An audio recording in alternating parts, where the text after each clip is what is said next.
صل على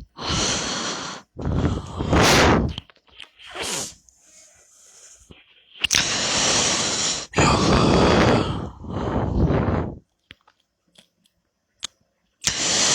السلام عليكم ورحمة الله وبركاته. أعوذ بالله من الشيطان الرجيم. بسم الله الرحمن الرحيم. الحمد لله رب العالمين، والصلاة والسلام على أشرف الأنبياء والمرسلين سيدنا محمد وعلى آله وصحبه أجمعين. سبحانك لا علم لنا إلا ما علمتنا إنك أنت العليم الحكيم. ولا حول ولا قوة إلا بالله العلي العظيم. رب اشرح لي صدري ويسر لي أمري واحلل عقدة من لساني يفقه قولي وسدد لساني واهد قلبي بحق نبيك محمد صلى الله عليه وسلم. اللهم أغننا بالعلم وزينا بالحلم وأكرمنا بالتقوى وجملنا بالعافية. نوينا التعلم والتعليم والتذكر والتذكير والنفع والانتفاع والإفادة والاستفادة والحث على التمسك بكتاب الله وسنة رسوله صلى الله عليه وسلم ودعاء إلى الهدى والدلالة على الخير ابتغاء وجه الله مرضاته وقربه وثوابه سبحانه وتعالى. آمين يا رب العالمين. Alhamdulillah, syukur kita kepada Allah Subhanahu wa taala yang taufik dan hidayah daripada Dia dapat kita sambung perbahasan yang seterusnya dalam kitab Aqidatun Najin fi ilmi usuluddin, syarah kepada Ummul Barahin karangan Syekh Abdul Aziz Syekh Zainal Abidin bin Muhammad Al-Fatani rahimahullahu taala. Sebelum kita bahas lebih lanjut, kita nak teliti ibarat dulu yang kita sangkut tu, iaitu pada muka surat 33 bagi berapa? 1, 2, 3, 4, 5, 6, 7, 8, 9, 10, 11, 12, 13, 14, 15, 16, 17, 18. Muka surat 33 baris 18 daripada bawah.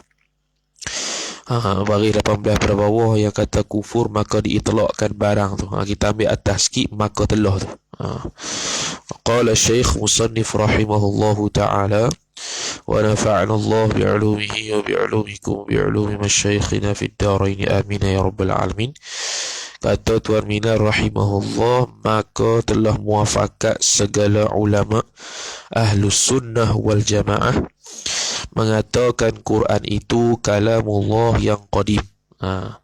Jadi hukum mengatakan bahawasanya kalam Allah itu baru. Cuba tulis Hakim, tulis kat komen tu muka surat 33 baris tu, supaya orang baru masuk tahu baca kat mana. Pembetulan sikit, bukan pembetulan, penerangan hari itu sangkut. Muafakat segala ulama Ahlus Sunnah mengatakan Quran itu kalamullah yang qadim. Itu Quran. Quran ini kalamullah yang qadim. Tak boleh kata kalamullah itu baru, tak boleh. Lepas tu bukan ia kalamullah itu makhluk. Ini nisbah kepada selain majlis ilmu. Tak boleh kata Quran itu makhluk. Bahkan kena mengatakan Quran itu qadim, kerana akan beri waham, nanti dia sebutlah. Sebab takut memberi waham. Memberi sangkaan yang ringan. Memberi sangkaan yang ringan. Memberi sangkaan apa dia? Memberi sangkaan bahawasanya kalam Allah Ta'ala yang di zat tu baharu.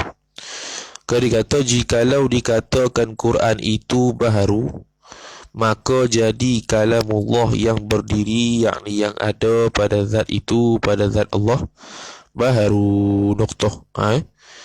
Kalau dikatakan Quran tu baharu, maka jadilah kalamullah yang pada zat tu baharu. Itu waham dia. Bukannya mesti begitu. Dia panggil waham. Boleh jadi. Tu. Jadi ulama larang ruah dah, walaupun hakikat dia betul. Maka telah lalu bahawa i'tiqad yang demikian itu, demikian kata kalamullah yang berdiri, yang ada pada zat Allah tu baru tu, kufur. Tu khabar dia. Tu kufur. Ni yang kita sangkut itu. Maka diitlaqkan, disebutkan barang yang menunjukkan atas kalamullah itu, barang yang menunjukkan atas kalamullah, yang menunjuk ni dal. Dalun. Madlul dia apa? Madlul dia tu sifat kalam nafsi Tuhan. Jadi kata diitlaqkan, disebutkan barang yang menunjukkan atas kalamullah. Apa yang menunjukkan atas kalam Allah yang qadim tu, dikatakan kalamullah. Dikatakan apa? Dikatakan kalamullah. Yakni kita kalamullah yang kedua ni dia panggil Quran lah. Quran menunjukkan apa yang ada. Quran itu menunjukkan perkara, barang yang menunjukkan atas kalamullah, yakni kalamullah yang qadim itu ialah kalamullah, yakni kalamullah yang lafzi. Jadi diitlaqkan, disebutkan benda yang menunjukkan atas kalamullah. Apa yang benda yang menunjukkan atas kalamullah? Quran lah. Itu sebagai dilalah iltizamiah kita sebut itu. Lafaz Quran tu menunjukkan kata Allah Ta'ala ada sifat kalam nafsi. Itu dalalah iltizamiah. Dalalah mutabaqiyahnya madlul dia. Madlul dia sama sebiji serupa. Madlul bagi lafaz Quran tu sama bagi madlul kalam nafsi. Bukannya diri kalam nafsi, madlul dia. Kita dah terang panjang tu. Jadi diitlaqkan, disebutkan barang yang menunjukkan atas kalamullah, yakni kalamullah yang qadim itu dikatakan kalamullah, yakni kalamullah di sini Quran. Quran tu kita kata kalamullah.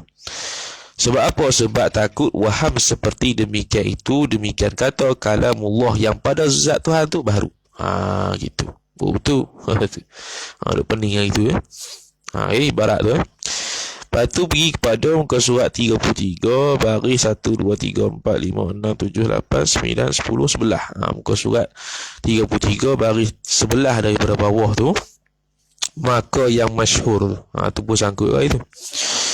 Kalau kata musannif, maka yang masyhurnya, yakni pandangan yang masyhurnya, masyhur ni yang disebut orang ramai.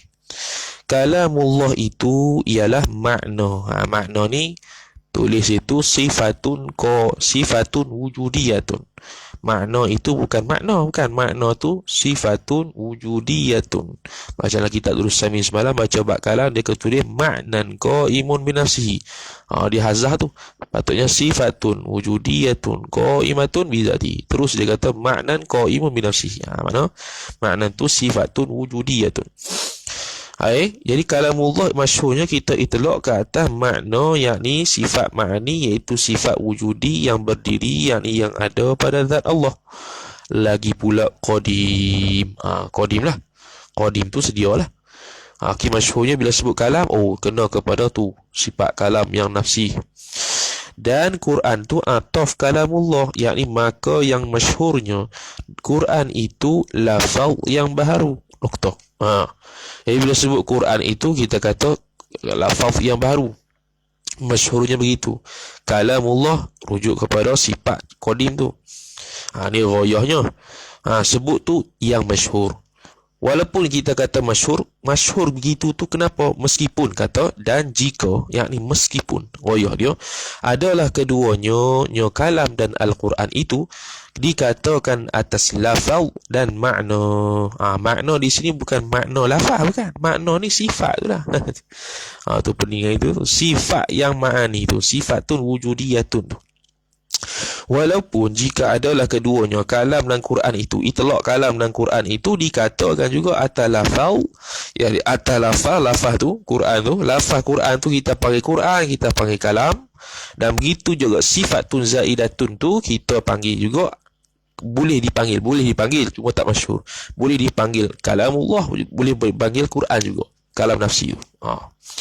Itu dia buat ghayah tu. Dan jika adalah keduanya itu dikatakan atas lafaz dan makna, yakni sifatun zaidatun, atas jalan bersekutu sekalipun. Walaupun kita kata boleh itlaq belaka Quran itu kita panggil Quran, boleh panggil kalam, dan sifat kalam Allah panggil kalam, panggil Quran, tapi masyhurnya bila kata kalamullah nu sifatun zaidatun ala dzat. Bila sebut Quran nu lafaz. Habis. Itulah setakat yang kita betul tu. Habis tu. Tu masuk kata kita sambung ke surat 34 tu. Qala Syekhul Musannifu rahimahullahu taala wa nafa'ana Allah bi'ulumihi wa bi'ulumikum wa bi'ulumi masyayikhina fid darain amin ya rabbal alamin. Kata pengarang Syekh Abdullah Zainul Abidin bin Muhammad Al-Fatani rahimahullahu ta'ala, faidatun ay hadhihi faidatun, ini satu faedah. Bermula awal-awal orang yang mengatakan Quran itu makhluk, iaitu orang yang awal-awal itu Ahmad ibnu Abi Daud. Ni orang sejarah ni tak ada apa ni, baca saja Ahmad ibn Abi Daud orang pertama mengatakan Quran itu makhluk. Dan ramai juga ulama yang mengatakan Quran itu makhluk, tapi bukan nak kata Quran makhluk tu bukan nak kata sifat kalam yang qadim itu makhluk, kan. Ni peristiwa besar lah umat Islam. Ada yang guna hilah pun ada, masyhur lah guna hilah. Ni subjek apa Niza? Diploma dulu tak ingat nama dia. Subjek apa lah.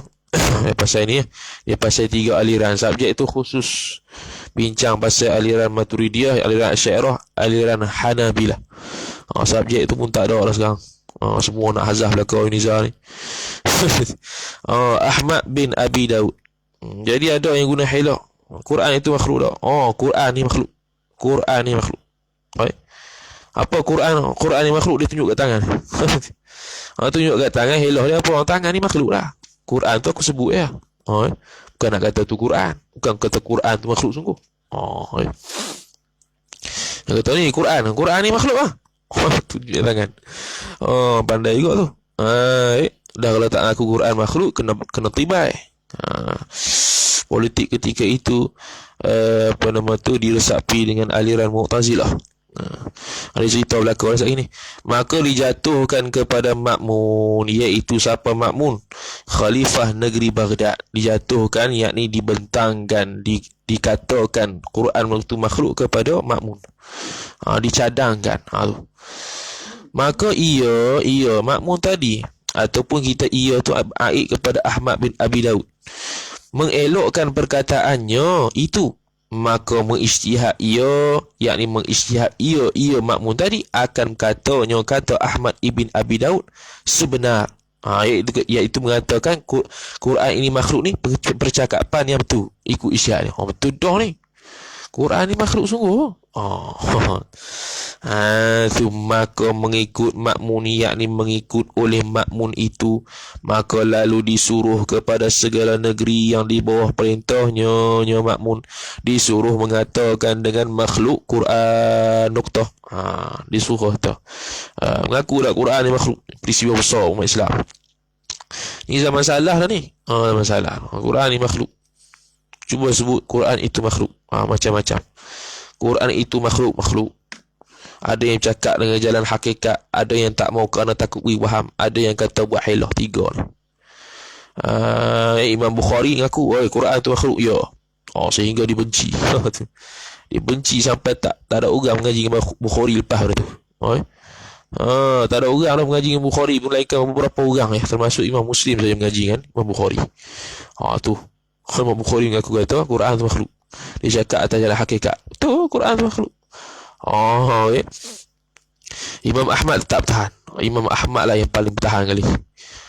Dia tak kena bunuh, tapi kena siksa, kena pukul. Sekali dia akan bagi tahulah, sehingga ada tangan emas yang menangkap seluar Ahmad ibn Hanbal yang jatuh nak londeh tu, angkat balik. Tangan emas tiba-tiba mari. Ni bukan cerita Naruto ni. Ni karamah. Sehingga akan seluar yang diangkat tangan emas tu Imam Syafi'i ambil untuk buat berubat orang. Tu dia. Ni pok-pok sana nak cerita lagu nak tak tahu. Yang tak terima tabaruk ni. Tu. Maka mengikut Ma'mun itu, maka lalu disuruh habis tu. Maka tiap-tiap orang yang tiada mengikut, yakni tiada mengikut akan perkataan Ma'mun makhluk itu Quran. Situ. Mengikut, yakni tidak mengikut kata Ma'mun yang mengatakan Quran itu makhluk, dibunuhnya. Itu dia panggil jawab bagi tiap-tiap lah. Dibunuhnya Ma'mun pun boleh, dibunuhnya orang dibunuh nyonya makmun akan ulama yang tak cakap tu, ataupun dibunuh nyonya orang tadi. Boleh nyo tu berlaku. Atau dipukulnya Ataf dibunuh, atau dipukul nyonya makmun ataupun orang tu, dan dipenjarakan orang tu. Nuktah. Ini 3 tu. Pukul, penjara dan bunuh. Imam Ahmad kena pukul dan penjara sebab dia punya pengaruh dia sangat besar. Imam Ahmad Ibnu Hanbal, sekira-kira kalau dia tu mengaku Quran tu makhluk, orang ikut belaka. Tu pengaruh besar betul. Tu Kemudian kata musannif rahimahullah subhanahu wa ta'ala segala negeri, maka mengambil dalil oleh mereka itu Mu'tazilah tu lah, ataupun Ma'mun ataupun Ahmad bin Daud tadi tu, dengan firman Allah Ta'ala, inna ja'alnahu Qur'anan Arabiyya. Ambil dalil sini. Dalil lakak lah. Dan Mu'tazilah tu Islam juga, ambil dalil daripada Quran Sunnah juga, cuma silap dilalah, silap guna, silap istinbat. Istinbat tidak kemah. Inna ja'alnahu Qur'anan Arabiyya. Inna ala taukid, ada isim inna di situ. Ja'alnahu khabar inna. Maf'ulun bih. Ja'alna fi'ilun wa fa'ilun. Qur'anan maf'ulun bih kedua. Arabiyan. Tu inna ja'alnahu Qur'anan Arabiyyan. Artinya bahawa kami jadikan dia akan Quran tu, akan Quran. Menjadikan dia tu lah, kitab tu, sebagai Quran. Yang bahasa Arab, sifat Quran. Arabiyan ay mansuban ila al-Arab. Bahasa Arab. Dia disebut dah itu kita tu najin. Bahasa Arab ni ada yang mengatakan bahawasanya semua kitab diturunkan dalam bahasa Arab, cuma para nabi dan para rasul terjemah ke dalam bahasa mereka kepada umat mereka. Ini bahasa Arab. Bahasa ahli syurga. Lughatu al-jannah. Bahasa ahli syurga. Maka mengambil dalil mereka itu Mu'tazilah, Ma'mun dan Abu Daud, Ahmad bin Abu Daud tadi, tiap-tiap yang dijadikan oleh Allah Ta'ala, maka tiap-tiap yang dijadikan Allah itu baharu ia tiap-tiap yang dijadikan Allah. Baru kata inna ja'alnahu, kami jadikan akan dia Quran yang berbahasa Arab. Jadi ni baru. Dia ambil itu. Jadi ni baru. Mana tak baharunya Allah Ta'ala menjadikan dia. Maka setengah ulama mengikut ia setengah ulama, yakni akan makmun tadi, sebab takut. Noktah. Dan setengah ulama tiada mengikut, yakni tiada mengikut ia ulama akan makmun tadi. Noktah. Maka tafriq yang mengikut itu, yakni mengikut makmun itu, diberi beberapa pemberiannya lah, nyosyaan, memberi pemberian sesuatu pemberian kepada ulama tersebut, beri anugerah, beri sokongan. Dan yang tiada mengikut itu disakiti akan ulama tadi. Disakiti sama ada dibunuh ke, dipukul ke, dipenjara dengan bagai-bagai azab ni siksa. Bukan azab di neraka ni. Siksa. Noktah. Apa azab tu? Setengah dibunuh makmun pun boleh, dibunuhnya orang yang tak mengikut pun boleh. Hanya tu boleh aid 2. Tu. Dan setengahnya, yakni setengah ulama tadi dipenjarakannya ulama tadi, dan setengah daripada mereka ulama yang tiada mengikut itu. Titik situ. Kemudian cerita baru. Noktah. Dan setengah daripada mereka, yakni ulama yang tiada mengikut itu, Imam Ahmad Ibnu Hanbal. Imam Ahmad Ibnu Hanbal, beliau ahlul hadis. Beliau ini mengaji sejak kecil. Mak dia pergi hantar, sampailah mak dia pergi hantar mengaji pada ulama di masjid-masjid. Waktu tu halaqah di masjid lah. Itu lepas subuh. Tu tarbiyah mak pada Imam Ahmad. Ngaji tu pas subuh, bukan mengaji pukul 9. Tu kita buat mengaji pas subuh. Pas subuh ni berkat. Pas subuh ni kalau tak tidur, rezeki masuk. Antara rezeki yang kita naknya ilmu lah. Bentuk ilmu ni apa lagi kan? Jadi Imam Ahmad awal-awal pagi dah dokong Imam Ahmad bin Hanbal umur 7-8 tahun tu pergi mengaji di masjid. Dia tunggu di luar, mak dia tu tunggu di luar masjid sampai habis pengajian dia ambil balik. Bukannya dia hantar tu balik tak, hantar duduk situ. Duduk di luar masjid tu sampailah habis pengajian dia ambil balik. Gitulah rutin harian Imam Ahmad bin Hanbal tu kecil. Sehinggalah beliau hafal Quran lah, sehinggalah jadi orang alim dan jadi ulama besar. Tu peranan ibu. Begitu juga Imam Syafi'i radhiyallahu taala anhu. Sama juga. Dia suruh Imam Syafi'i lepas habis mengaji Mekah tu, sampai tak ada tu guru dah boleh bagi ilmu pada dia tu. Dia pergi suruh pergi Madinah. Dia bagi duit sikit. Aku pergilah Madinah, pergi tu jangan balik selagi tak alim. Mata tu. Kalau tak jumpa aku atas dunia pun jumpa kat akhirat je lah. Tu dia. Itu baru betul. Itu baru serah lillahi ta'ala badan harta kita kepada Allah Ta'ala untuk dia tu jadi alim. Ni yang perlu ada pada setiap orang perempuan bila nak jadi ibu nanti. Tengok anak kita tu ada kebolehan lebih. Ni boleh ada potensi alim ni. Sebab Allah Ta'ala tak bagi kat semua orang belakang alim-alim ni. Ada hak jenis hafal Quran saja tak boleh alim.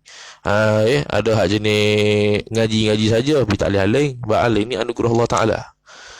Dia bukan semua orang dapat khawasul khawas. Dia bukannya tahap khawasul khawas. Orang yang belajar belum tentu istiqamah.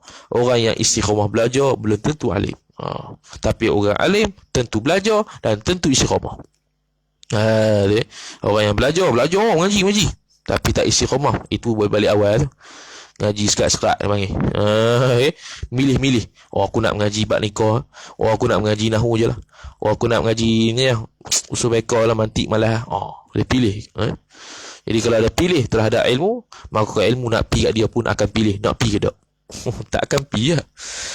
Tu belajar tak ada isi komah. Ni belajar dah mengaji kuat. Isi komah dah belum tentu alim. Apa? Sebab alim tu anugerah Tuhan.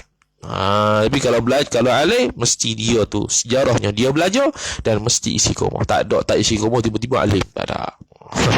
Secara adatan tidak ada. Tu Imam Syafi'i. Imam Syafi'i. Jangan balik selagi tak alim. Kalau tak, aku tak akan buka pintu pas sudah. Tu Imam Ahmad bin Hanbal. Imam Abu Hanifah pula lain pula. Imam Abu Hanifah pula jenis passion tak mau ambil ilmu agama pada anak dia sendiri. Imam Abu Hanifah alim dah. Tiba mak dia suruh tanya soalan pada ulama sekian-sekian. Kita tanya Ustaz soalan ke sekian-sekian orang. Padahal Imam Abu Hanifah paling alim kat orang tu dalam tu. Dia pun bagi tahulah, dia pun pergilah tanya kat ulama tu, ketuk pintu. Assalamualaikum. Ini mak aku tanya soalan ni. Tanya gunggang-gunggang. Terkejut kawan. Kok mana pula hang tanya aku? Aku pun ikut hang. Tiba-tiba hang tanya kat aku. Tak boleh. Dah dia kata, dah mak kita suruh tanya macam mana? Lepas tu dia kata, tak apalah, mu jawablah Abu Hanifah. Jawapan kamu tu jawapan aku juga. Barulah dia jawab. Tu pesai Abu Hanifah yang mak pula.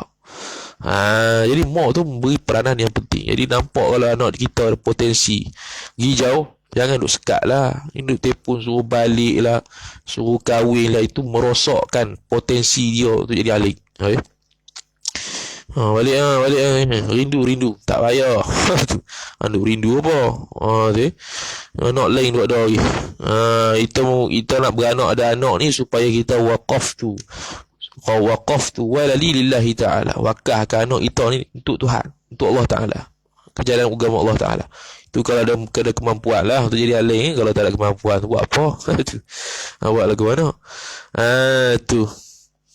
Kemudian kata syarih, kata musannif rahimahullahu ta'ala, Imam Ahmad, maka hendak dibunuh akan Imam Ahmad, yakni akan Ahmad ibn Hanbal. Dia buat akan dia tu tafsir dhamir lah tu, akan Ahmad ibn Hanbal itu. Maka sampai khabar kepadanya, ini khabar nak bunuh tu kepada Ahmad ibn Hanbal. Nokta. Maka minta doa ia Ahmad ibn Hanbal kepada Allah Subhanahu wa taala. Nokta. Maka tiada sampai pagi-pagi hari melainkan didengar berteriak pada rumah Ma'mun. Maka tiada sampai pagi-pagi hari Melainkan dengan mana? Sampailah. Dengan mana hasar tu? Pagi-pagi mesti ada dengar suara teriak di rumah makmun. Tu maksud dia. Tak pernah lah pagi-pagi tu tak diam yang sunyi, tak. Mesti dengar. Tu maksud dia. Maka datang seorang khadamnya, khadam makmun, padahal berkata, ia khadam tu, telah benar Ahmad, Quran itu kalamullah, bukan makhluk. Noktah. Soalnya telah mati Amirul Mukminin makmun mati. Kita mau mati. Lepas tu, maka diganti akan dia, akan makmun, Mu'tasim billah, Muhammad. Siapa? Saudara makmun, adik-beradik dia.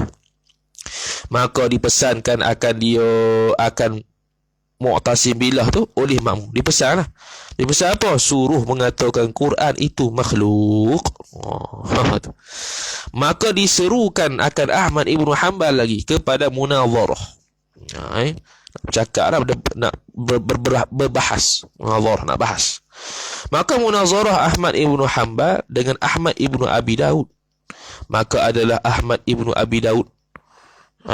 Maka dikerasi. Maka silap. Sini munazarah Ahmad Ibn Hanbal dengan Ahmad bin Abi Daud. Maka apa tu? Lupa juga nak cari. Ya dah tu dia. Kita ibu. Maka apa tu? Maka kalah ke apa? Tak tahu itu. Lupa nak cari.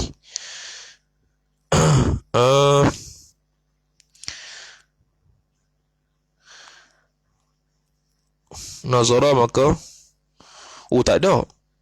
Ada. Maka apa tu Maka munazarah Ahmad Ibn Hanbal dengan Ahmad bin Abi Daud. Maka apa tu?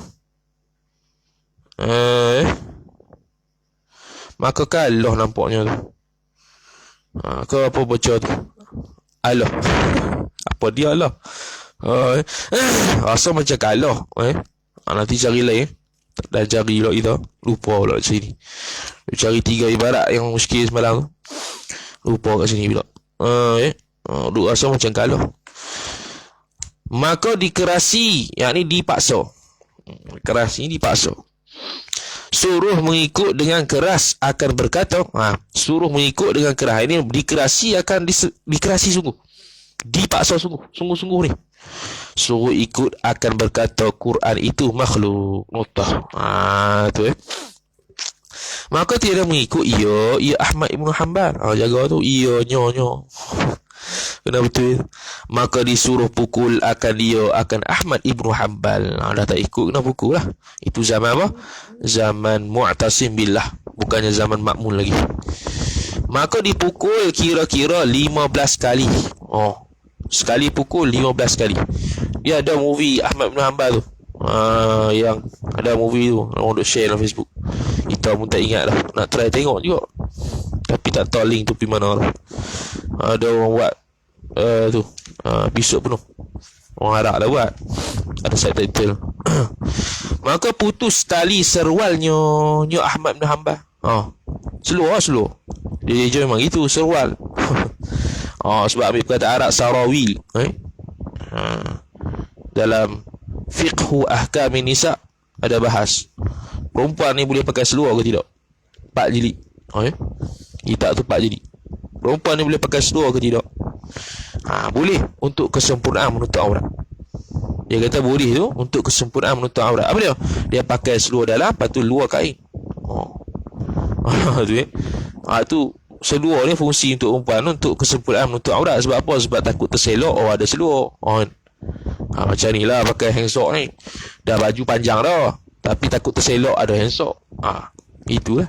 Tu fungsi seluar. Tu. Ni pakai seluar saja, ketat pula. Maka jatuh seluar Imam Ahmad Ibn Hanbal itu daripada pinggang Ahmad Ibn Hanbal. Ni pukul jatuh dah, tali dah terkeluar maka memandang oleh Ahmad itu kepada langit, serah dah. tawakkaltu ala Allah. Nak jadi apa jadi sakit ni nak main. Maka tiada sempurna bacaan Imam Ahmad Ibn Hanbal melainkan keluar tangan emas. Tak ada nak minta apa Imam Ahmad pandang langit. Tiba-tiba keluar tangan emas mengangkatkan serualnya. Serual Imam Ahmad Ibn Hanbal titik, yakni tak kala terjatuh. Kalau Rusami dia tambah lagi, tak kalau terlondeh tak kata terlondeh lagi, tu punya bahasa terlondeh tu. Tak kalau terlondeh tu tak ada londeh semua, ada tangan emas. Mari sahut Imam Ahmad punya seluruh. Tu karomah lah. Tu karomah.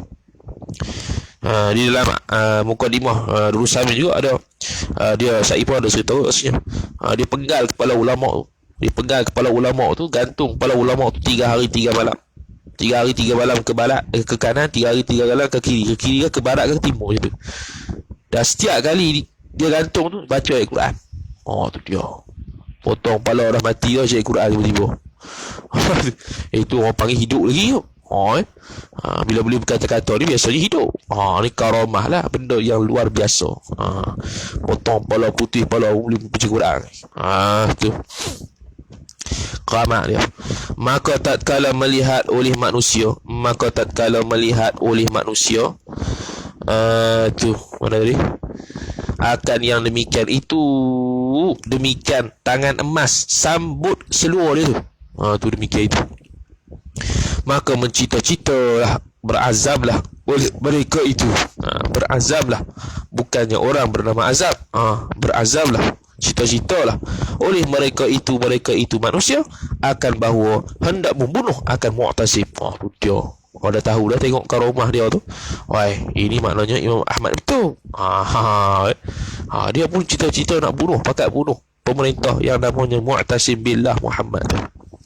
Maka disuruh berhenti daripada memukul akan Ahmad Ibn Hanbal. Maka lalu dibawa kepada penjara doktor. Bawa penjara habis pukul kan 15 kali tu. Maka diam ia Imam Ahmad Ibn Hanbal, diam dengan makna menetap di dalam penjara itu kira-kira 28 bulan. Jadi 28 2 tahun 4 bulan ulama tu. Diam situ makna tetap mukim. Maka mati pula Mu'tasim. Lepas tu maka diganti akan Wathiq billah Harun, anak Mu'tasim. Mu'tasim saudara Ma'mun. Ni sekarang Wathiq billah ni anak Harun pula. Anak Harun ada. Anak Mu'tasim namanya Harun. Maka menyatakan pula akan Quran itu makhluk. 3 generasi pemerintahan semua kata Quran makhluk. Maka Ahmad Ibn Hanbal pun bersembunyi diri Ahmad Ibn Hanbal. Maka didatangkan dengan Ahmad Ibn Nazar Al-Khuzai. Ahmad juga. Maka disuruh mengatakan khalqul Quran, iaitu Quran itu makhluk, yakni Quran itu makhluk. Kita habis. Maka berkata ia Ahmad Ibn Nazar Al-Khuzai itu, Quran itu kalamullah. Maka berkata ia Wathiq billah Harun, ini Ahmad bin Khuzai, halal darahnya Ahmad bin Khuzai. Nak bunuh terus Maka disuruh bunuh oleh Wathiq billah Harun akan Ahmad ibn Nazar Al-Khuzai. Nokta. Maka dibunuh akan Ahmad ibn Nazar Al-Khuzai dan dikerakkan kepalanya. Dia baca Quran dan dikerakkan kepalanya, kepala Ahmad ibn Khuzai, dan digantikan kepalanya. Digantung dan digantungkan kepala Ahmad ibn Khuzai tadi. Digantungkan kepala Ahmad ibn Khuzai tadi pada pihak syarqi, yakni pihak matahari naik. Matahari naik mana? Timur lah. Digantung. Tu. Di pihak syarqi, di pihak matahari naik, kota negeri Baghdad. Beberapa hari ya. Tak sebut 3 hari ya. Silap kot. Rasa dulu Sami sebut hari dia. Tak silapnya 3 hari lah. Wallahualam, cek balik tu. Tu. Beberapa hari digantung. Maka kemudian dipindah. Disuruh gantung pada pihak maghrib pula, pihak barat pula. maka didengar akan dia akan Ahmad Ibn Khuzai pada malam, yakni pada waktu malam, membaca kepalanya, yakni membaca oleh kepala Ahmad Ibn Khuzai tu, la ilaha illallah. Oh sudah, ini kalau ada macam ni lari orang. Hak ni bukannya setara hidan ke apa? Putih kepala boleh cakap kan? Hak ni karamah ni. Oh, ni bukan hidan tu. Hidan ke nama dia? Asal macam bukan.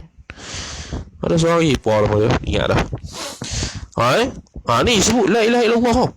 Oh, putih kepala, la ilaha illallah. Oh, tu. Tak terkejut orang. Dan membaca surah Yasin dan suatu ayat dan suatu riwayat. Baca surah Yasin, satu riwayat. Baca surah Yasin wal Qur'anil Hakim sampai habis. Dan satu riwayat pula membaca alam ahad, alam dah. Betul alam. Alif lam mim tu. Alam pula dah. Alif lam mim. Hasiban nasu an yutraku an yaqulu amanna wa hum la yuftarun. Surah Al-Ankabut ayat 1 sampai 2. Dia dengar ayat tu, maka menyuruh Harun itu menyurat pada kertas. Dah lah dia tahu dah bukan nak insah ke apa. Dia boleh lagi buat pelik. Dia tu lah menyurat pada kertas, yakni suruh orang tulis atas kertas, diikat pada telinga Ahmad bin Khuzai tadi. Suruh tulis apa? Tulis ni.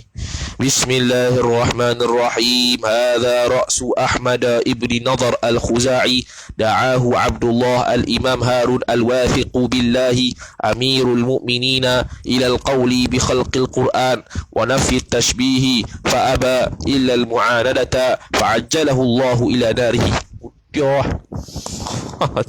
Suruh tulis itu lekat tengok dia. Artinya, inilah kepala Ahmad Ibn Nadhr al-Khuzai telah menyeru akan Ahmad Ibn Nadhr al-Khuzai oleh Abdullah oleh hamba Allah al-Imam Harun al-Wathiq billah amirul mu'minin, kepada berkata dengan makhluk Quran itu dan hendak menafikan syubhat. Nak menafikan syubhat kepada maka enggan ia Ahmad bin Khuzai, melainkan ingkar, maka telah menyegera akan Ahmad bin Khuzai oleh Allah Ta'ala kepada neraka Allah. Nuktah. Dia tulis begitu, dia sekat, dia selit dalam dia telinga Ahmad bin Khuzai. Maka matilah pula Wathiq, mati pula. 3 generasi dah mati dah. Digantikan saudara Wathiq al-Mutawakkil ala Allah, Ja'far. Ja'far nama dia. Maka masuk atas Ja'far itu oleh Abdul Aziz ibnu Yahya kepada Mutawakkil billah Ja'far tadi.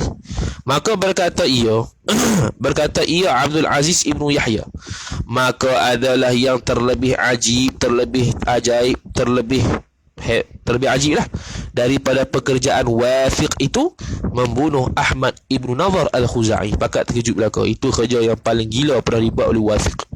Padahal adalah lidah Ahmad bin Khuzai tadi membaca Quran. Tu Abdul Aziz duk cerita dekat Mutawakkil billah. Maka didapati pada Mutawakkil itu insaf pada dirinya. 4 generasi pun insaf.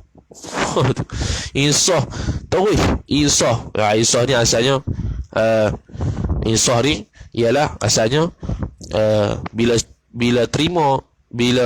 asalnya insaf ni ialah apabila kita dapat suatu khabaran, kita tak terima secara bulat-bulat dan kita tak tolak secara bulat-bulat. Itu maksud insaf asalnya. Itu kalau nisbah untuk ilmu lah. Kita tak terima 100% apa yang orang cakap dan tak tolak 100% apa yang cakap. Insaf. Itu antara insaf. Ni insaf sini sedar diri. Itu.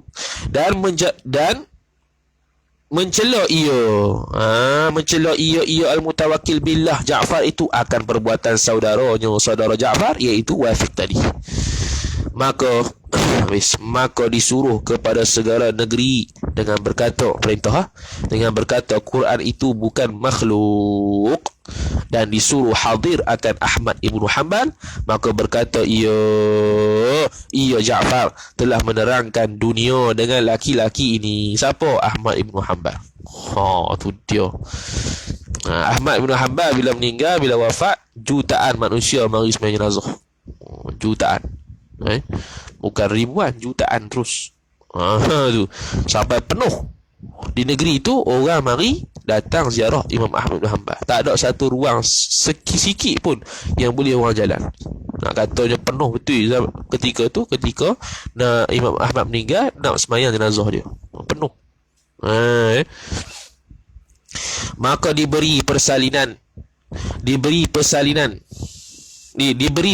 ia apa nama tu, mutawakkil ala Allah Ja'far tu, dengan beberapa kain yang indah-indah, yakni akan Ahmad Ibn Hanbal. Diberi pakaian lah, persalinan ni diberi pakaian.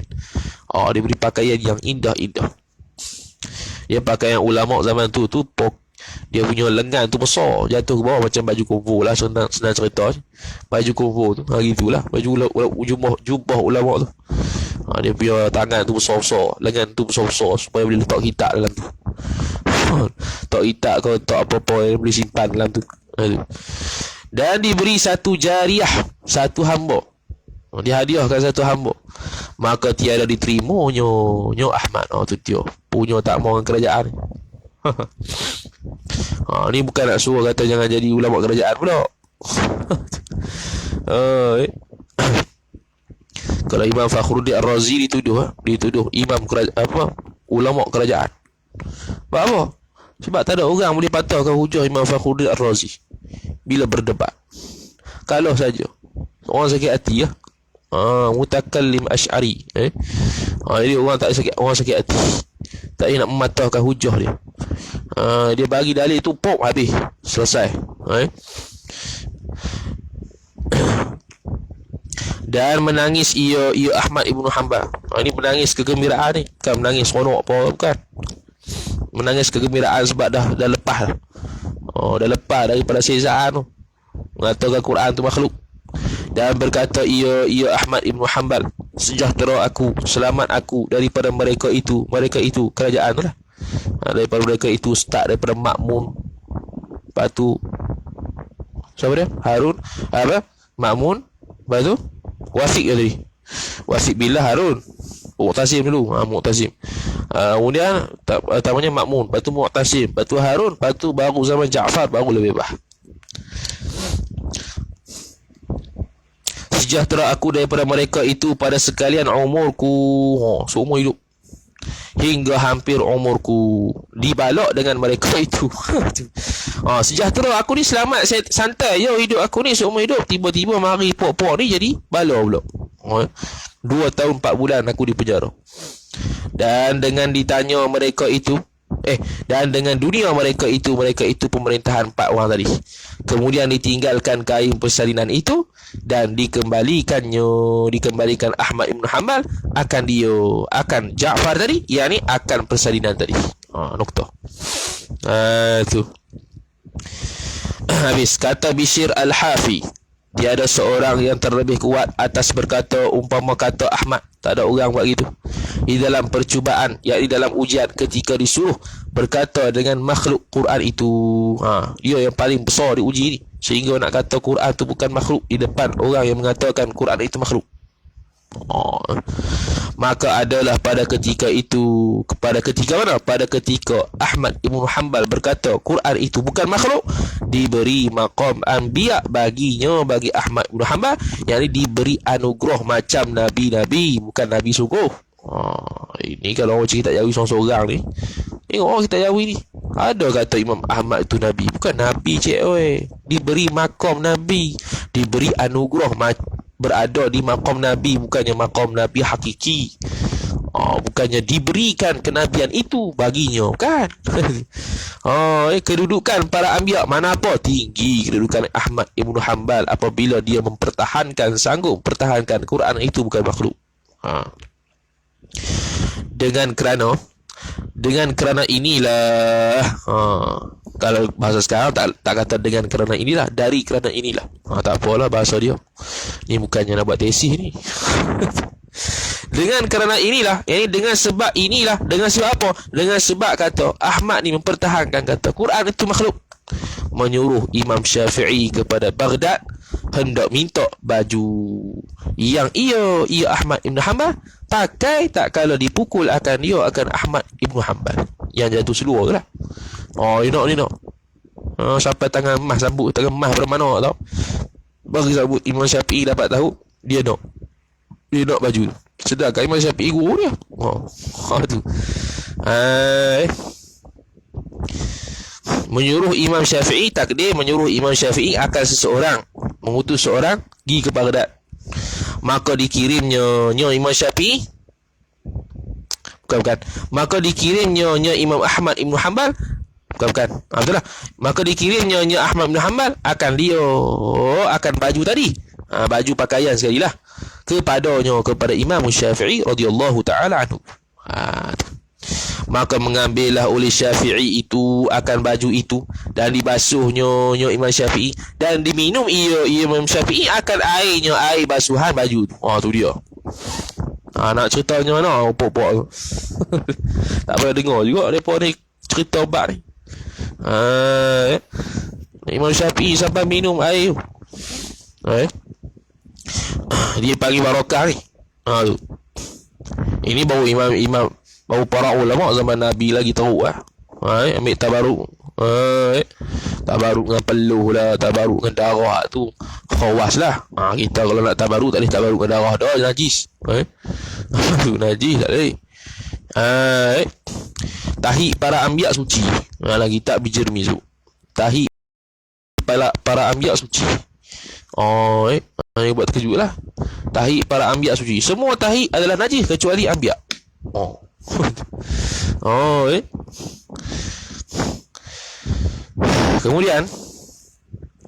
Kemudian maka ditaruh yang lebih daripada pakaian tadi di dalam kaca. Ni simpan almari yang berkaca ke, satu bekas yang berkaca ke, simpan. Tu Maka tiap-tiap sakit daripada sahabat Imam Syafi'i, siapa-siapa yang sakit lah, diberi sedikit daripada air itu, air daripada rendaman baju pakaian Ahmad tu. Maka apabila disapu pada tubuhnya seorang yang sakit, jadi hilang sakitnya. Sudah. Tu. Ni usaha ikhtiar Allah Ta'ala yang menyembuhkan. Dia tak ada masalah lah guna barang. Ni bukan guna barang, guna barakat Imam Ahmad terus sembuh. Buat ayat jampi sembuh, alhamdulillah. Buat mayah hajat sembuh, alhamdulillah. Bukan kita yang menyembuh. Ni satu lagi lah. Bila esok-esok dah mengajar orang ni, biasanya akan ada semayah hajat lah. Akan ada apa? Mayah hajat, tolonglah mayah hajat ni, kawan ni sakit apa semua. Waktu tu jangan duk berasa kita pula yang menyembuhkan. Bahaya. Kadang-kadang kita semayah hajat tu, orang tu mari balik, alhamdulillah Ustaz mayah hajat tu sembuh kawan tu dah nak mati dah sembuh. Yang kita berasa sembuh, hebat kat aku ni. Bahaya. Bahaya tu tu benda yang akan ada lah, akan lalui oleh orang yang bernama Ustaz. Apabila dah terjun dalam bidang masyarakat, bidang masyarakat ni dia lain. Dia ada ilmu lain yang dapat sendiri. Antaranya benda-benda gini. Jangan lupa berasa pula, aku ni kemas juga ni. Sampai kawan tu dah nak mati pun boleh sembuh, aku main ajak. Bahaya tu, syaitan masuk. Lu berasa kemas.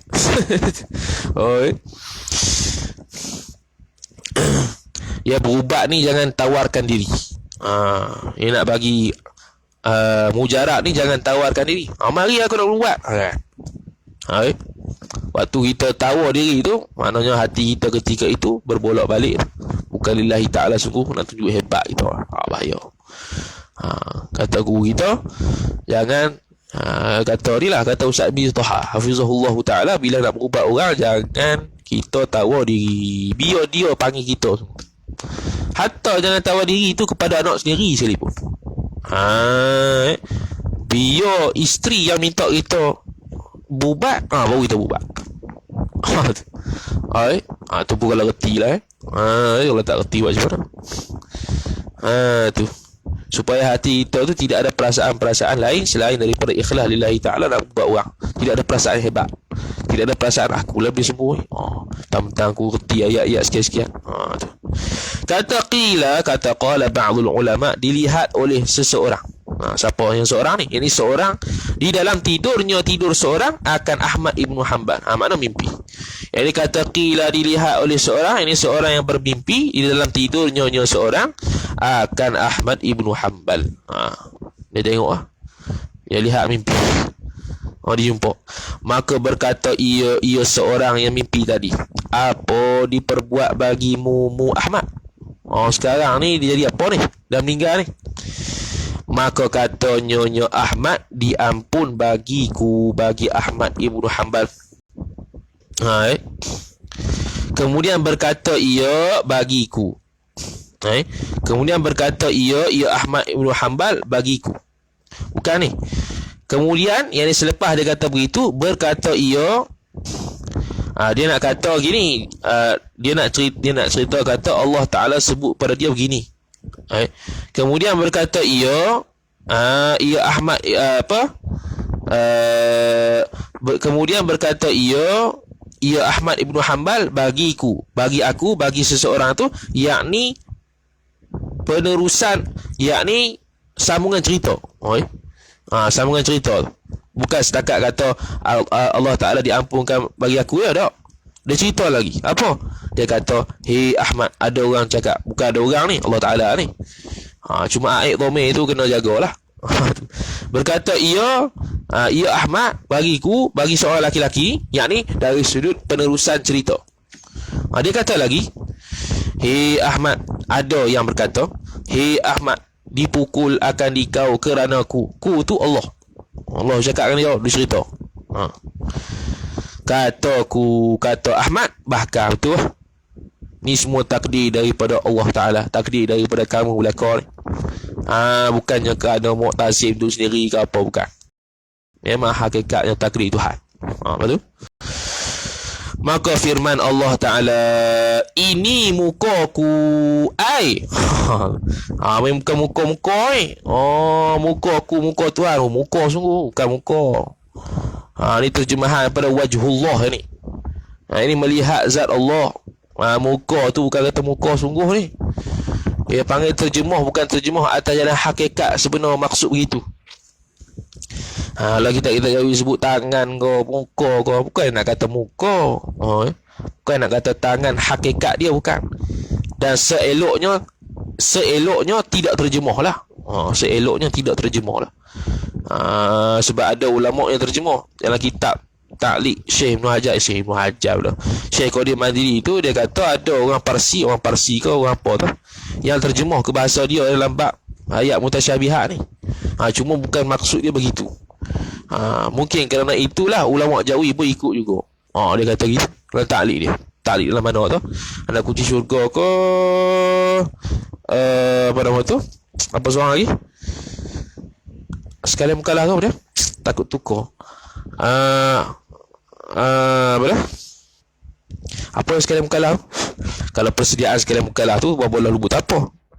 Apa tu yang syarah kita tahu tu? Tak ingat nama depan. Tapi sekalian mukalah ingat. Takut tukar. Jadi bukan muka betul ni. Jadi bukan kata, oi Allah Ta'ala ni muka. Bukan. Dan memang tak payah sebut muka pun. Dia nak kata wajhullah ni. Diliklah olehmu Ahmad ibnu Hanbal kepada wajhullah aidatullah. Sungguhnya telah aku haruskan bagimu, bagi Ahmad ibnu Hanbal, aku Allah Ta'ala. Perisai sekalian mukalah. Persediaan sekalian mukalah bapa Allah lubut apa? Perisai sekalian mukalah Syekh Qadir Mandiri. Isyarah Tahawiyah. Tebal tak baca tu. Baca saja. Tebal gila. Perisai sekalian mukalah. Dan habis Ni guru kita lah syarahnya. Muka sini bukan kata muka sungguh ni, nak kata wajhullah ay min itlaqil wujuzi wa iradatil kulli. Moleknya tak terjemah itu ya. Kalau dalam kitab Umdatul Talib Al-Mujtahid Syarah Faridatil Faraid, dia kata tu terjemahan darurat. Cuma kita tak pernah dengar lagi guru sebut terjemahan darurat. Nak tahu juga terjemahan darurat ni mana tahu. Boleh sebut je lah, ini terjemahan darurat. Apa yang darurat tu? Apa maksud darurat tu? Itu kita tak tahu lagi lah. Tak pernah dengar mana-mana lagi. Yang pastian lah kitab tu. Bila Imam Ahmad bin Hanbal terjemah bersemayam, dia kata ini terjemahan darurat, bukan pada hakikat. Darurat apa tu? Kita nak tahu lah. Bukan terjemah hakikat tu, faham lah. Bukan hakikat nak kata istawa tu semayam sungguh. Yalah, tahulah tu. Hak yang darurat tu tak tahu. Tu sebab tak pernah dengar lagi. Sebab terjemahan ni mana dalam kitab-kitab Asy-Syiah tak ada lah. Dia kata dah bahawasanya memang tak ada terjemah dah, memang tak ada terjemah dah.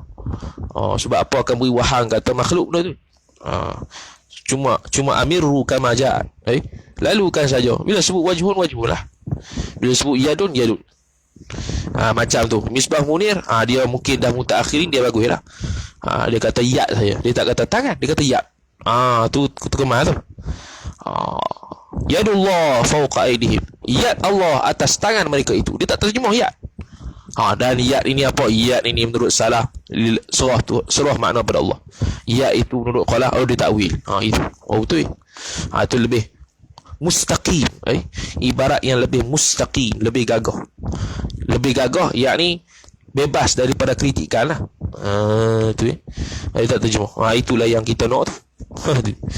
Habis mari kepok ni, dia kata tengok Syekh Daud ni dulu Samin sebut muka, salah kata muka, Allah ada muka tak sama dengan makhluk. Sudah dia putar ke situ.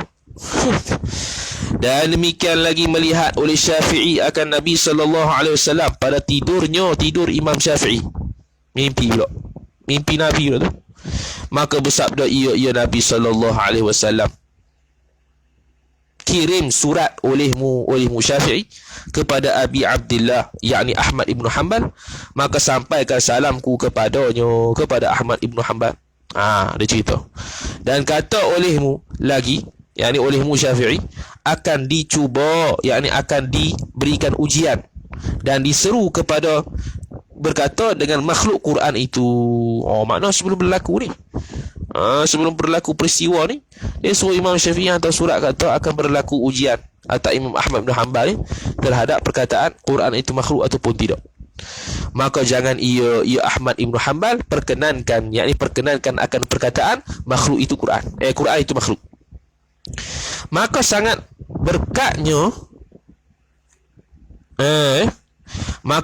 berkatnya berkat Ahmad ibn Hanbal, serta diangkatkan oleh Allah bagi Ahmad ibn Hanbal akan ilmu Ahmad ibn Hanbal hingga hari kiamat. Sebab tu ada kekal mazhab Hanbali. Cuma kurang lah, penganut yang paling kurang dunia ni mazhab Ahmad ibn Hanbal. Yang paling banyak tak silap Hanafi lah. Kita ikut. Kalau dulu kita tengok lah, sekarang tak tahu, tiba-tiba jadi banyak kau Syafi'i tak tahu. Paling banyak Hanafi, batu Syafi'i itu Maliki. Itu dulu lah kita tengok, sekarang tak tahu lah, populariti dah berubah ke apa. Wallahu alam. Tu waktu zaman sekolah menengah. Kemudian kata Musannif rahimahullahu taala, maka menyurat Imam Syafi'i kepada Ahmad ibn Hanbal, disuruh membawa surat itu Rabi'. Rabi' tu nak beri dia utus Rabi' untuk hantar surat kepada Ahmad ibn Hanbal. Maka tatkala sampai surat itu kepada Ahmad ibn Hanbal, maka berkata Rabi', beri olehmu akan daku hak bisyarah. Apa hak bisyarah? Yakni balas menyukakan, yakni balasan yang menyeronokkan. Maka ditinggalkan baju pada tubuhnya. Maka ditanggalkan baju pada tubuhnya, rasa daripada ni. Mulanya daripada lah. Bukannya kita tanggalkan baju pada tubuh. Boleh jugalah tanggalkan baju pada tubuhnya. Tanggalkan baju pada tubuhnya, pada tubuh Ahmad Ibn Hanbal. Tapi bahasa sekarang orang kata tanggal baju daripada tubuh lah. Bahasa sekarang bahasa sekarang ni fahamnya tanggal baju daripada tubuh. Dia panggil an lil matruk. Tanggalkan ini, lepaskan. Ditanggalkan baju pada tubuhnya, pada tubuh Ahmad Ibn Hanbal, maka lalu diberi kepadanya, kepada Rabi'. Habis. Tak habis tu. Maka lalu diberikan baju itu kepadanya, kepada Rabi', untuk diberikan kepada Imam Syafi'i rahimahullahu subhanahu wa ta'ala. Tu tamam kisah Ahmad, sempurnalah kisah Ahmad Ibn Hanbal daripada muka surat sebelah tu.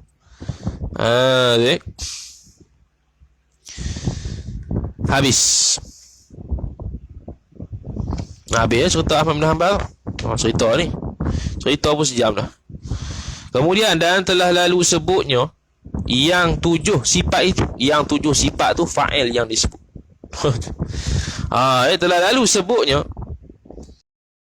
Senyum tu biasanya gini. Apa nama tu? Apa tadi? Dan telah lalu sebutnya kama dzakara. Seperti mana telah disebutkan. Biasanya itu telah disebutkan kama dzukira lah. Seperti mana telah disebutkan akan dia akan barang. Apa dia tu?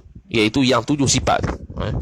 Dan telah lalu sebutnya, boleh jadi gini. Yang 7 tu jadi maf'ulun bih, sebab nya tu kembali pada muallif. Boleh. Dan telah lalu sebutnya musannif yang 7, yakni akan yang 7 sifat itu. Mana? Iaitu 7 sifat: kudrat dan iradat dan ilmu dan hayat dan sama' dan basar dan kalam. Dinamakan 7 sifat ni sifat ma'ani. Biasa kalau kita lain eja sifat dengan cara jamak lah. Sifatun ma'ani, sebab nak menunjukkan sifat tu banyak. Kalau eja begini makna satu.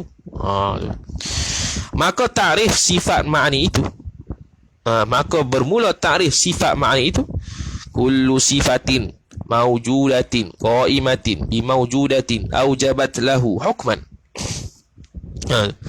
Arti tarikh sifat ma'ani, tiap-tiap sifat yang mawjudah, tiap-tiap sifat, yakni tiap-tiap satu sifat. Sifat tu satu, ma'ani tu sifat dia satu. Wahdaniyah pada sifat dengan makna sifat Allah satu-satu jenis. Allah Ta'ala banyak sifatnya, banyak sifat Allah tak banyak. Allah Ta'ala itu banyak sifatnya, dan banyak sifatnya itu tak banyak. Apa dia? Allah Ta'ala banyak sifat kesempurnaan tidak ada terhingga, tapi setiap sifat itu satu sekarang. Tiap-tiap sifat yang mawjudah, mendengar, melihat, berkata-kata, itu semua tidak mawjudah. Itu amrun i'tibari, pada zihin, pada kepala otak, pada akal. Mawjud pada akal dan mawjudah pada kharij reality. Ada belakang. Tu sifat ma'ani. Yang berdiri, yakni yang ada, berkata-kata, mendengar, mengetahui, melihat, berkehendak, tu tak ada di Tuhan. Tu sabit je. Yang kita nak bincang sifatul zat, kan sifatul fi'li. Dengan yang mawjudah. Apa dengan yang mawjudah? Tafsir yakni yang berdiri sifat mawjudah tadi pada zat. Jadi yang mawjudah ni yakni pada zat. Bi mawjudatin bizatin mawjudatin, dengan zat yang ada, ia zat yang mawjud. Zat tadi yang mawjud, yang mewajibkan baginya, yang mewajibkan baginya tu.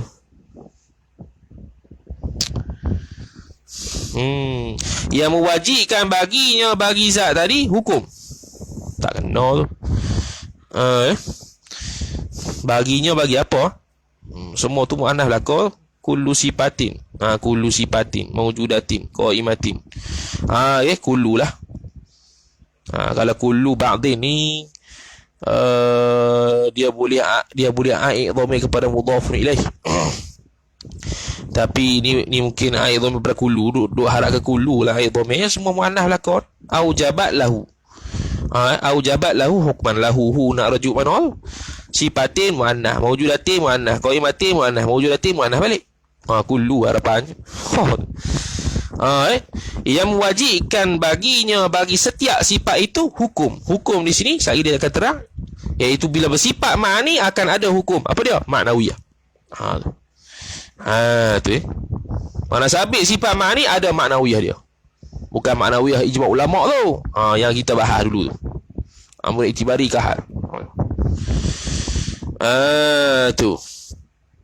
Dan keluar muhtarizat.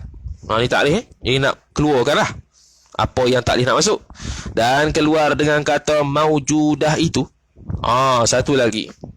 Dalam khulasah saniyah tu dulu, yang sifat salbiyah tu, dia kata dia takrifkan sifat sifat ma'ni lah kan. Dia sifat ma'ni je. Bukan. Sifat betul lah, sifat salbiyah tak silap. Sifat maknanya rasanya yang kata subuti tu, subuti keluar padanya, keluar daripada subuti ni adalah bukan, betul lah sifat salbiah. Bila kata sifat salbiah ni jenis adami, nak keluar hak subuti. Tak silap salbiah ke makni, tak silap. Tak ingat lagi tu. Subuti keluar makni, keluar salbiah. Bila sebut subuti keluar salbiah. Kita tak terang situ kita kena terang balik tu. Subuti, dia ada subuti lawan salbi, dia ada subuti lawan wujudi. Tu tak terang tu. Nanti khulasah saniyah tu kita terang balik. Jadi dia ada subuti lawan adami, dia ada subuti lawan wujudi. Subuti lawan adami, dari sudut adami tu tidak-tidak tu lah, tu salbiah. Lawan dia subuti, hak jenis bukan tidak-tidak. Ini sabit sungguh. Ada yang subuti lawan wujudi. Bila subuti lawan wujudi, salbiah masuk subuti. Jadi khulasah saniyah tu, dia lain pada akidatun najih tu. Dia buat muhtarizat. Bila sebut adami, keluar subuti. Ada subuti. Yang ni adami lawan subuti. Ada yang subuti lawan wujudi. Kalau subuti lawan wujudi, subuti tu salbiah masuk sekali. Tapi kalau subuti lawan adami, adami masuk ke salbiah, subuti itu selain salbiah. Gitu. Tu nanti kelas tu kita ni terang balik. Kemudian tadi keluar dia kata maujudah tu sifat salbiyah dan sifat maknawiyah dan sifat nafsiyah. Kerana semua ni bukan wujud lah kau. Jadi hak wujudnya apa? Hak wujudnya sifat ma'ni saja. Hak lain tiada tapi sabit sungguh di Tuhan. Jadi mawujud.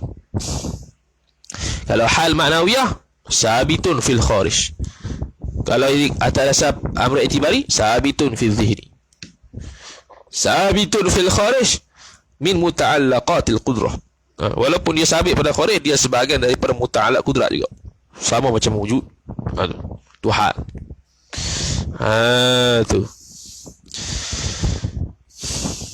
Tu nafsiyah. Dan makna berdiri dengan yang maujud itu,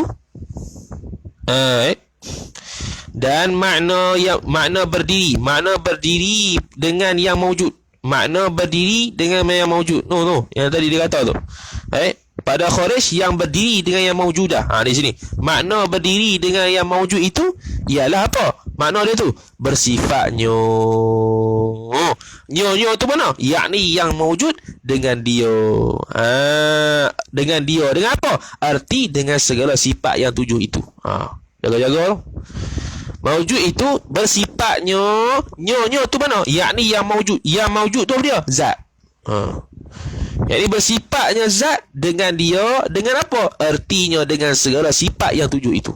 Maknanya bila kata berdiri dengan yang wujud, iaitu berdiri pada zat Allah dengan makna sifat, dengan makna Allah Ta'ala zat dia bersifat dengan sifat yang tujuh tu. Jaga tu, inya tu, maujud dengan maujudah tu, lain-lain tu. Ada yang kalau maujud ma'ani, ada kalau maujud zat. Tak belajar apa ni? Kok mana pulak ni? Saat-saat maujud sifat ma'ani, saat-saat maujud zat. Dan makna mewajibkan baginya bagi sifat tadi hukum itu bahawasanya lazim nyo tiap-tiap sifat Hukum itu bahawasanya nyosaan lazim daripada berdiri, yakni ada sifat itu, maka zat mewajibkan segala hukumnya, hukum sifat tadi baginya, bagi zat, dan iaitu hukum, iaitu sifat maknawiyah. Seperti tatkala berdiri, yakni adanya kudrat pada zat, maka mewajibkan bagi zat itu hukum, iaitu keadaan zat itu qadir, ai zatun muttasifun bisifatil qudrah. Keadaan. Ni keadaan ni maknanya atas berlaku pandangan hal lah. Pandangan hal kata ada satu sifat yang lain yang menambahkan ma'ani dan zat. Tu hal. Boleh pok-pok boleh tiba-tiba pula, oi tak boleh macam tu. Bila kata bila faham kata ada kudrat ni maknawiyah yang kamu kata hal ni sebenarnya ialah kudrat yang ada di zat. Sudahlah. Tak payah nak hal-hal satu sifat lain pula nak menambahkan ma'ani dan zat, tak payah. Anduk merepek apa? Ambil orang itu tu demikianlah dikatakan hingga. Bukan maknawiyah kata Allah Ta'ala berkuasa, bukan. Allah Ta'ala berkehendak, hak tu mujma'un alaih, tak payah duk bahas. Benda ijma' tak payah duk bahas dah. Kalau terjemah berkuasa berkehendak tu, makni pun maknawiyah pun keadaan yang berkuasa, keadaan yang berkehendak. Dah apa beza? Satu apa bezanya? Yang kedua, keadaan berkuasa berkehendak tu mujma'un alaih. Tak payah duk bahas benda ijma'. Dia fiqh ni dia fiqh pun tak bahas benda ijma'. Dia bukan bahas hukum sembahyang, tak payah duk bahas. Hukum sembahyang fardu wajib tak duk bahas. Yang bahasnya macam mana nak sembahyang. Puasa tak bahas. Puasa Ramadan itu wajib, tak ada bahas. Yang dia nak bahasnya macam mana nak puasa. Haji umrah tak ada bahas dah. Wajib ke tak? Yang nak bahasnya macam mana nak haji umrah. Akidah pun bukan nak bahas ijma' saja. Dia nak bahas ijma' saja dak. Ada benda yang ijma'. Ada yang benda yang ijma' yang mana kalau orang yang khilaf dengan dia kafir. Ini ijma' al-sunnah lah. Ada ijma' ittifaq al-sunnah, ada ijma' yang ittifaq dengan firqah lain, ada ijma'ul millah, ijma' dari sudut agama semua. Ada yang ijma'ul millah tu. Ijma' sepakat semua agama, semua agama. Mana bab wujud? Tu ijma'ul millah. Maknawiyah yang kata berkuasa berkehendak, ijma' apa? Ijma' muslimin, iaitu al-sunnah masuk, Mu'tazilah masuk, Qadariyah masuk, semua kata Allah berkuasa melihat semua. Maknawiyah dengan makna hal maknawiyah ni mukhtalafun fi. Ni khilaf. Siapa yang ingkar hal maknawiyah tak kafir. Yang kafirnya maknawiyah yang kamu ingkar. Maknawiyah yang kata berkuasa berkehendak. Itu kita baca dah ibarat Syarqawi tu, tak payah ulang lah. Iaitu qadiran Nabi mana? Tu dikatakan pula pada sifat mana ni? Hingga ketujuhnya, demikianlah sampai ketujuh, iaitu kaunuhu mutakalliman. Patu dan dikatakan pula pada sifat makna itu la hiya huwa wala hiya ghairu. Sifat wujud hiya huwa, sifat salbiyah hiya ghairu, sifat ma'ani la hiya huwa wala hiya ghairu. Wallahu ta'ala alam. Sallallahu sallam ala sayyidina Muhammad wa ala alihi wa sahbihi wa baraka wa sallam. A'udzu billahi minasyaitonir rajim. Bismillahirrahmanirrahim. Alhamdulillahi rabbil alamin. Wassalatu wassalamu ala asyrafil anbiya'i wal mursalin sayyidina Muhammad wa ala alihi wa sahbihi ajma'in. Allahumma zidna ilma warzuqna fahma. Allahumma zidna ilma warzuqna fahma. Allahumma zidna ilma warzuqna fahma. Wa sallallahu sallam ala sayyidina Muhammad wa ala alihi wa sahbihi wa baraka wa sallam. Walhamdulillahi rabbil alamin. Wassalamu alaikum warahmatullahi wabarakatuh.